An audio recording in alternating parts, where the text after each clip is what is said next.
We actually got there.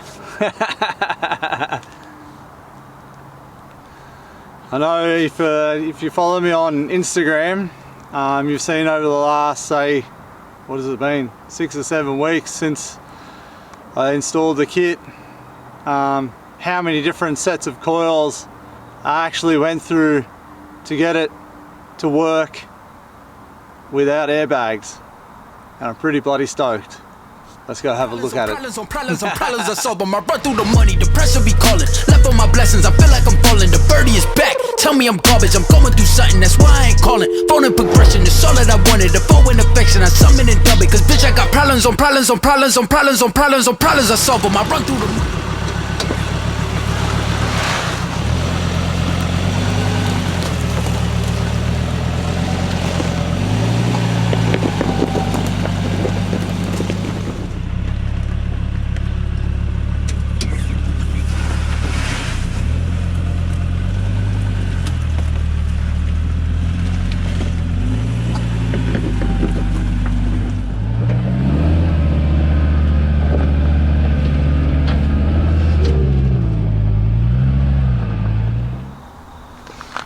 So I thought it was only appropriate that I should probably have the car in the background with a bit of a flex shot.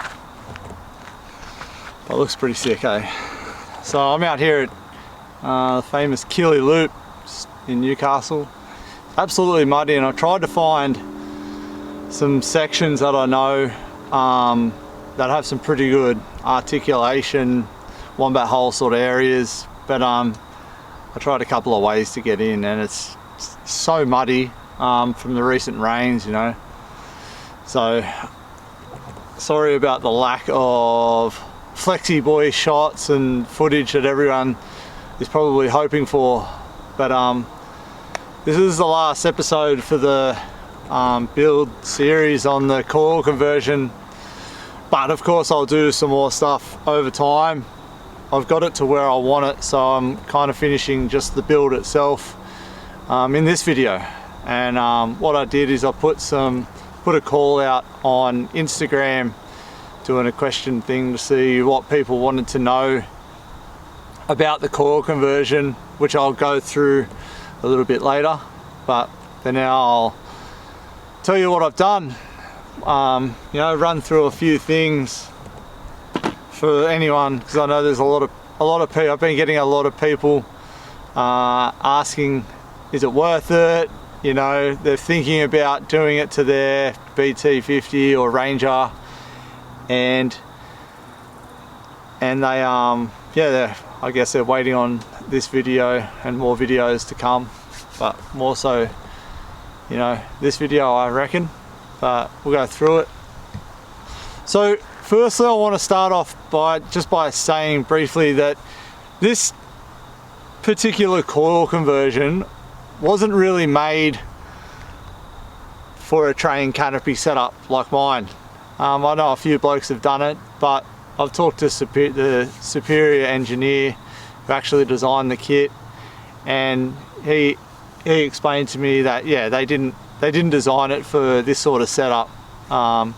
When they did it 4 or 5 years ago, they designed it for a tub setup, which is pretty lightweight. And the coils that they use for that are just way too light for this sort of setup.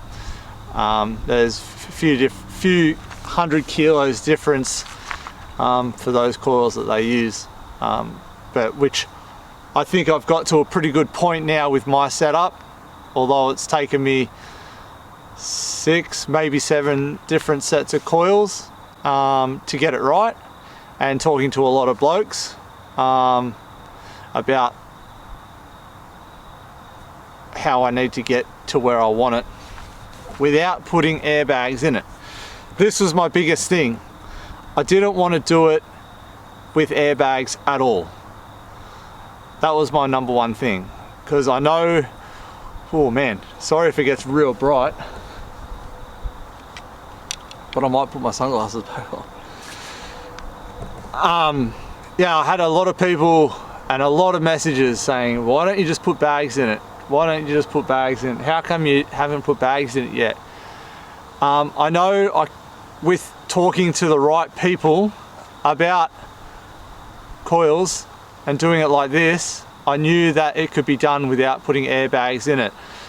Biggest person that's been the biggest help for me is Breece at Lovells, which, as you see, the coils are actually blue and that's their color. So I'm running with those at the moment. Those coils are out of a Patrol.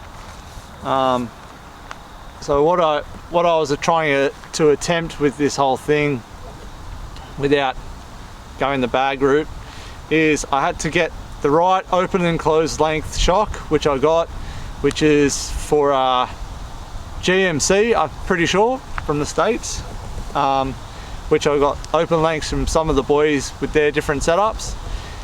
And then I used the open length of the coil that Superior supply with this kit, and I went and talked to Breece, and we found a coil that had a rate that I was chasing and an almost length, which then I put into the car. It sat too high, and then they heat the coils up and compress them down. They call it scragging. Scragged it down to, I think they took out about 25 or 30 mil out of the overall height of the coil, put it in, and with the open and closed lengths and the rate that we chose, I think we've pretty much got it there. I'd probably say 99% of the way. The only thing I could do differently with the coil itself is go to a progressive, but would be full custom. So I was trying to get something off the shelf. That's why it took me 6 or 7 attempts of different coils. So I'll quickly go through the coils that I had. I tried the Silver Superior ones. The Silver Superior ones that they supply with the kit, they were too soft. Just squished right down.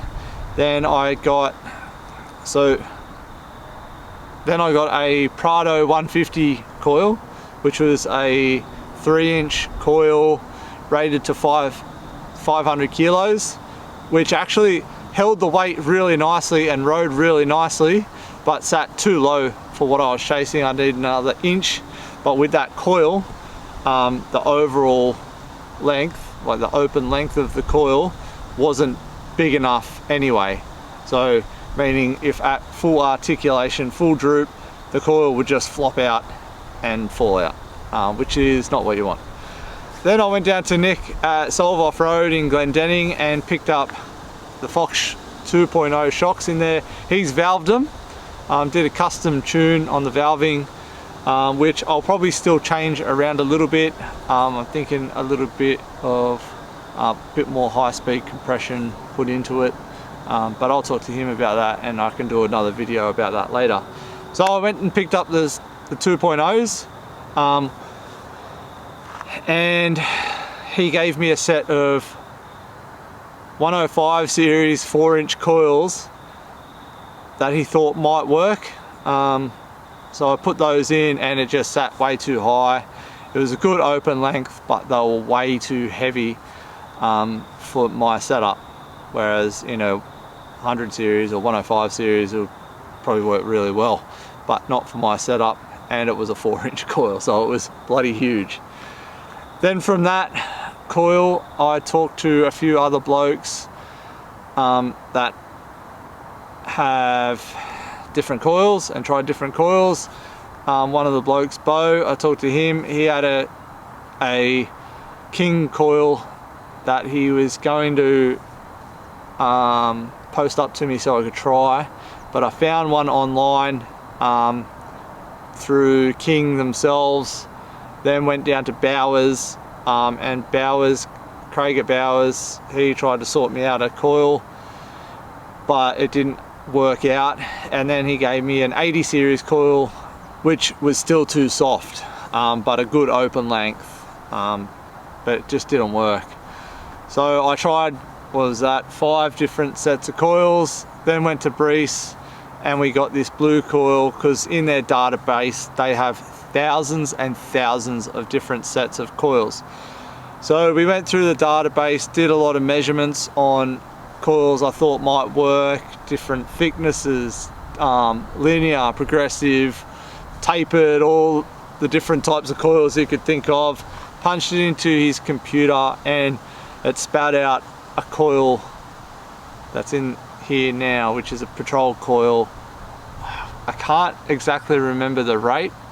Hopefully Breece can find it for me and I'll put it somewhere in the description, so it gives you some sort of idea. But I think it's a 4 to 500 kilo rated coil. It's not a progressive coil, it's a linear coil, meaning all the coils are all the same all the way through. So yeah, so I've got that, yeah, the coil that I was chasing. So yeah, back to the bags thing. I just didn't want to run bags, so I put in, like I was willing to put in a shitload of time and effort into changing the coils out in my driveway in the most sketchiest way possible. I won't be doing that again. I need a hoist.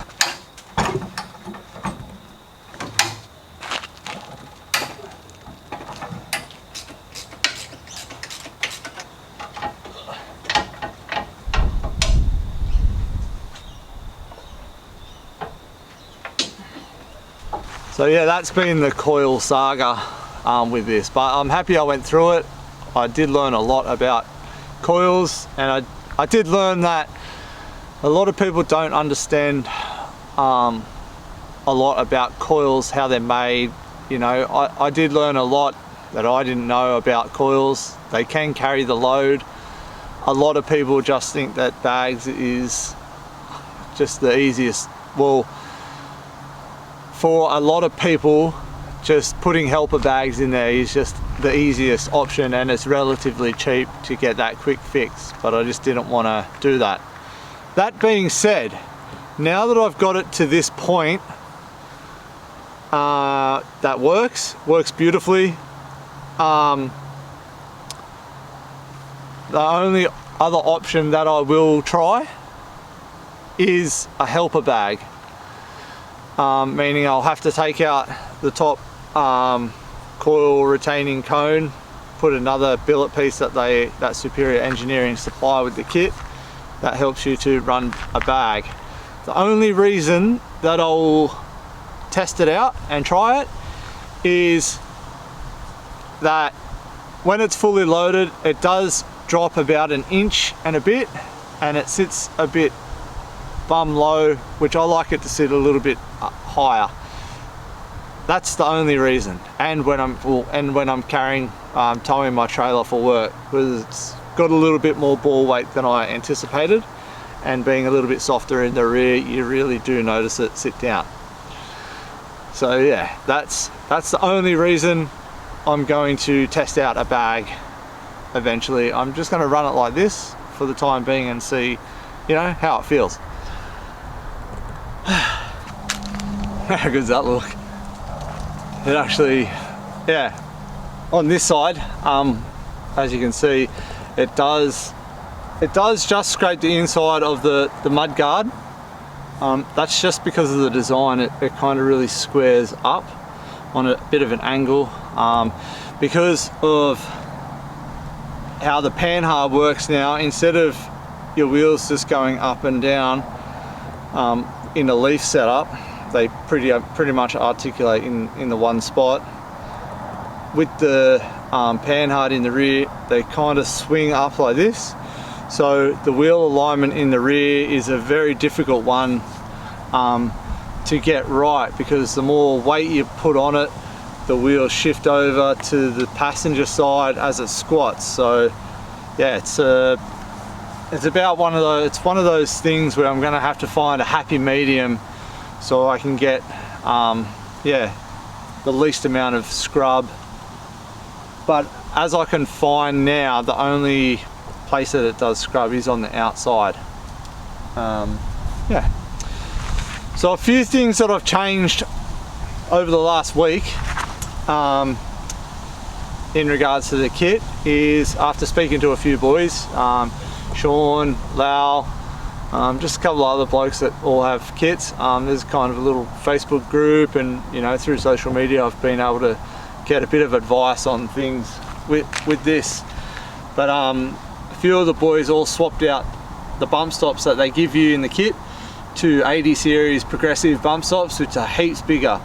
So now driving around, it's unloaded, it sits probably an inch or so off the bump stops, and then when I've got my trailer on, it sits just off the bump stops. But I've actually found it to be quite nice to drive when it's just about on the bump stops. Those progressive bump stops are pretty soft when they're loaded up, and it actually gives a bit more stability in the way that, with there being no sway bar, and I don't have a sway bar in the front too, it's real top heavy and real boaty, like a Patrol would be. So I think for now, yeah, running these bump stops in the back has made a huge difference to cornering. It doesn't want to roll as much. So one option I was looking at was getting a custom made rear sway bar somehow by someone. I may still do that. I've got to talk to yeah, someone in the know-how that knows a bit more about that sort of custom sort of stuff than me, but I'll leave that for a later date. Another thing that I did do as well is I've spaced up the whole tray and canopy 10 mil, just to allow for that little bit of extra clearance, yeah, on the outer tyre, which has made a massive difference. I could probably even go up another 10 mil maybe, yeah, but time will tell. I'll play around with a few different things and see what happens with it, but for now I'm pretty happy. I'm not too worried about rubbing the powder coating off the inside of the guard there. You don't really see it anyway. So my initial thoughts on yeah, doing this superior core conversion, after I finally sorted out where I needed to be with the coils. So now as it sits, basically been driving around for a few weeks now, or two or 3 weeks now, you know, with it pretty nice. One of the biggest things, like the biggest difference in this whole car now is how it actually drives. So it's very, very, very different to drive. Yeah, I did not expect it to drive how it does. It drives exactly like a Patrol, but not as much now since I put the bigger bump stops in. But yeah, there's with the rear setup now, the best way I can describe the feeling when you're driving now is the back end goes side to side and the front goes up and down. So when you're driving along, you kind of feel a little bit squirrely. But yeah, that's got to do with not having a sway bar as well. So it's very loose in the back end. I don't know if a bag would fix that, but yeah, it's been definitely something to learn how to re-drive this car. I mean, it was very standard how it drove before with the leaf setup. It's quite stable, but now it's definitely not as stable. Yeah, I'd never driven a core converted Ford Ranger, so I'd never had any experience of knowing what it was going to be like. So I've had heaps of people yeah, ask me what it's like to drive now, and it's just totally different. Even just driving in on all these through all these mud holes, it's different. You know, you can actually feel, it actually feels off-road. Not that I've done much off-roading yet, because of the weather and just situations anyway, with everything going on. Yeah, I do definitely know that it's going to be a lot nicer out driving some serious tracks. Whether or not it'll be better, I don't know. I did really, I had a pretty good leaf set up. I think it worked really well. It's just different. So I'm pretty keen to actually test it out on some proper tracks. So you'll see those in due, in time. But for now, it just hasn't happened. Oh, there's a bunch of Forbies coming through.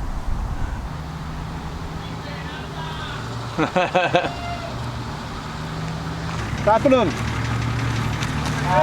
Busted cars are going home. Oh yeah. So it's all done now? Yeah. Yeah, sick. Come up pretty good. Zach did a good job. Have a look. Fuck, you need to go a little bit higher in the back. Bad dogs.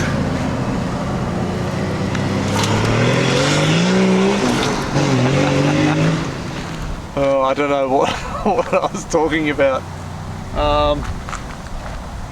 I think I was talking about the driving. Anyway, yeah, it's totally different car to drive. So yesterday I put a little call out on Instagram for people to send me some questions about what they want to know about this whole process, the coil conversion itself, just anything really.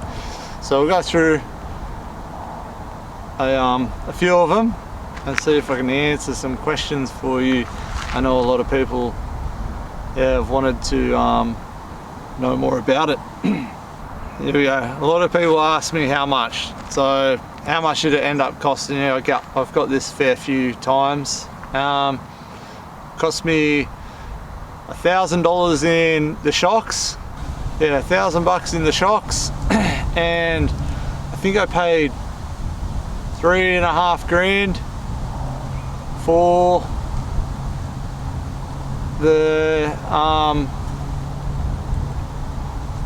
the kit itself,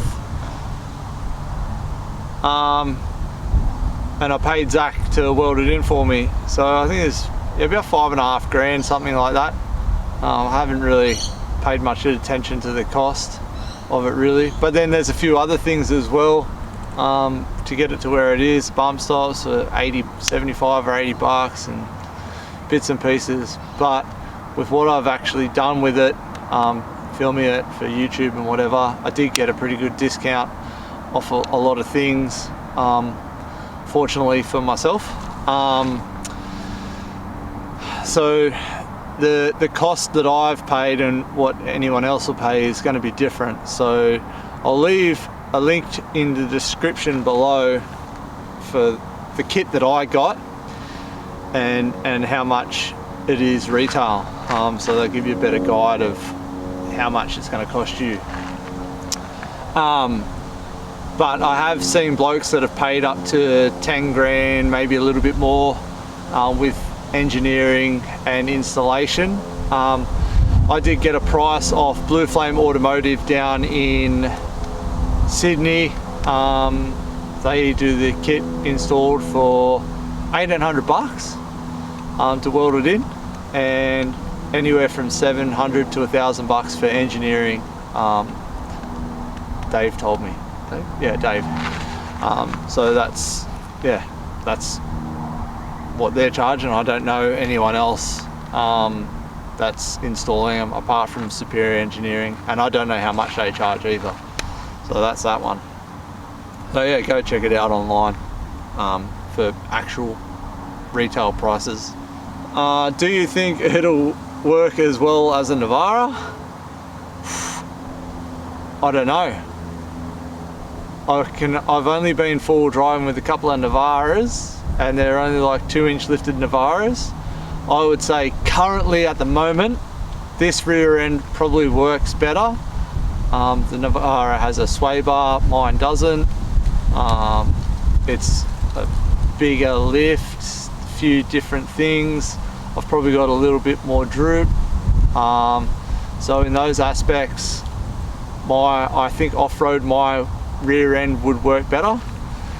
On road, probably the Navara might work better, just because it's been designed actually for that car, whereas the Ranger is designed to have leafs. So yeah. Next question, engineering. I've had a few people send me DMs asking about engineering. No, it's currently not engineered. It will be shortly. I think by the time this video comes out, it will be. I'm not exactly sure how much it's going to cost. I'm imagining it wouldn't be much over $1,000. With this kit, it's all pre-approved, so from what I've been told, the engineer just has to see the certificate of the proof of that from Superior, and then they've just got to check the welds and make sure it's done correctly. Yeah, and go from there. Good question. This one, Zach, 08. By doing the conversion, has it changed your GVM and what you are able to tow the GCM? No, this kit does not allow for a GVM upgrade. So I would say I'm sitting on my GVM now because it's added about 125 to 140 kilos extra. I didn't have heaps of room to play with in regards to my GVM. I haven't weighed it since putting it on, but no, this kit does not allow you to, well, this particular kit, and I don't think Superior has done a GVM upgrade with the kit at all. There is one fella down in Melbourne, Bo, that I think is doing a full air replacement coil. So he's doing a full airbag replacement, and I think he said that he has legally upped the GVM and GCM, but I can't remember off the top of my head yeah, what the numbers were. This is a good one. Flex now versus the flex you had before. With my coils, with the leaf setup that I had, I actually took out the retainers and I actually had them working quite well. I had extended shackles as well, which allowed for a lot of extra droop. So my flex setup wasn't actually that bad to start with in regards to the leaf flex. I did have flogged out constant 300 kilo leaves, which I put they did sag heaps, so I put the extended shackles in to get the extra height, and they've worked beautifully. It was beautiful to drive, stable, held the weight nicely still. And then over to the coils, it's totally different.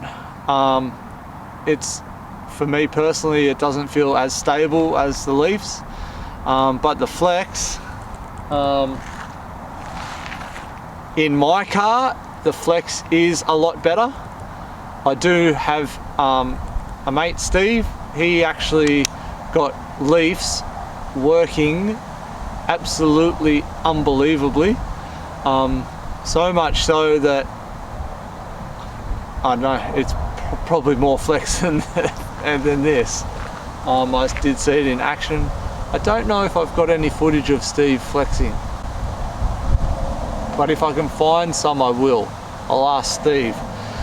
But yeah, you can set up a leaf suspension so well and you'll get load carrying capacity, you will get flex. That's a common misconception that you can't get leaves flexing, but I'll get Steve to send me some photos and I'll put them over this, and that might make you change your mind and go leaves. It's a cheaper option as well.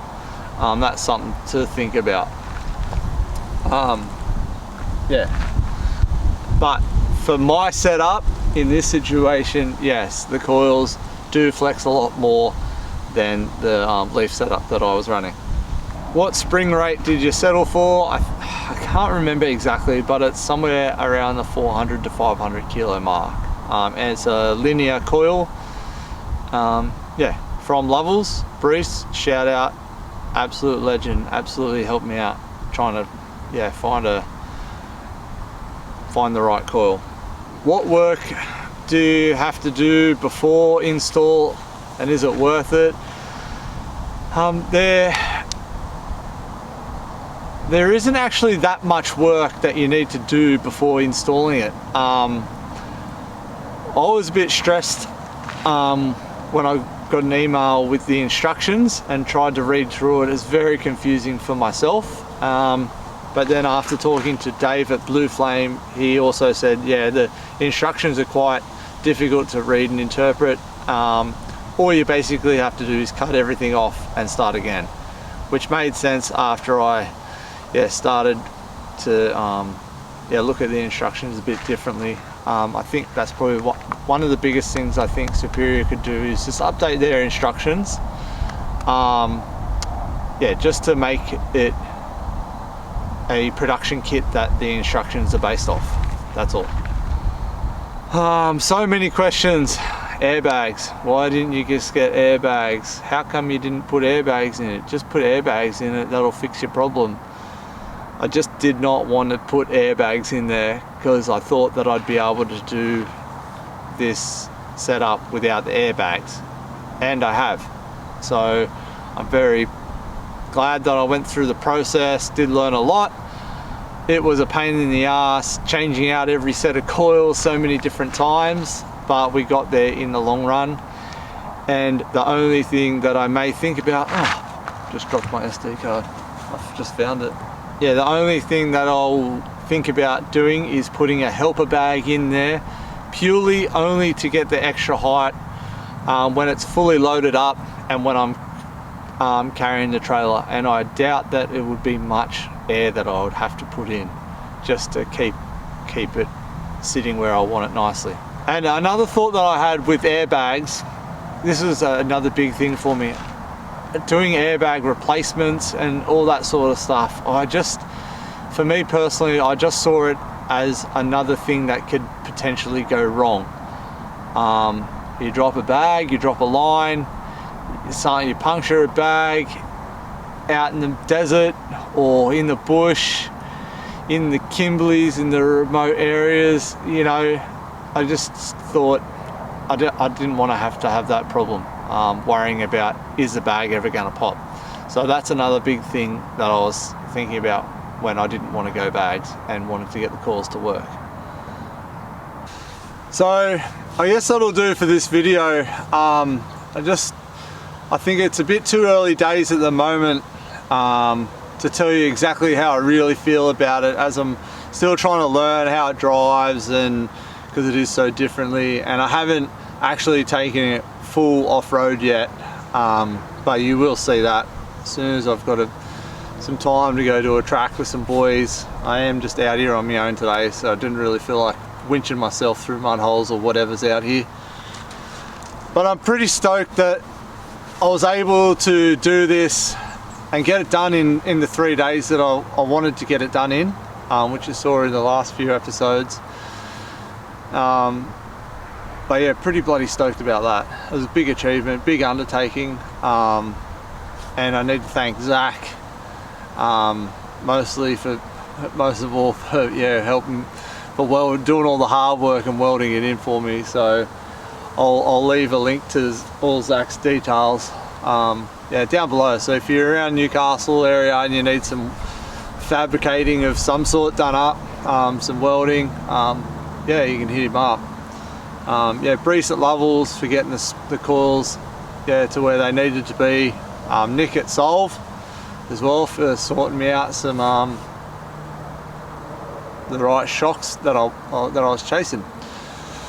But yeah, if you got any other questions that you want to know, just drop them below down in the comment section and I'll get back to you. But at this stage, I think it's just still too early days to give a full in-depth review of, or whatever. I don't really like doing reviews, but of my thoughts and whatever it is on this kit. So it's a totally different car to drive. I'm keen to like push this core conversion on the tracks, like I said. And I don't know. any questions, just let me know. As always, thank you for watching. I know it was a lot of me just bunging on about stuff, but yeah, thanks for watching, guys. Hope you liked it. Leave a comment, give it a thumbs up, don't forget to watch those ads. And if you're new to the channel, yeah, subscribe. We've got heaps more content coming out, so thanks, guys.